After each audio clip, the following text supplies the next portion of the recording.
సృష్టికర్త ఒక బ్రహ్మ, అతనిని సృష్టించినదొక అమ్మ. ఆ అమ్మకి తెలియని చిత్రాలు ఎన్నో, ఈ సృష్టిని స్తంభింపచేసే తంత్రాలు ఎన్నో. సృష్టికర్త ఒక బ్రహ్మ, అతనిని సృష్టించినదొక అమ్మ.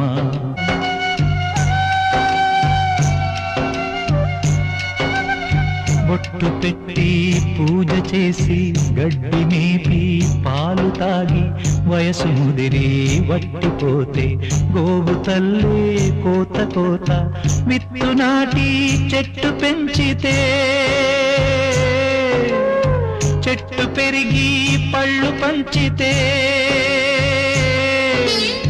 తిన్న తీపి మరిచిపోయి చెట్టు కొట్టి కట్టెలమ్మితే లోకమా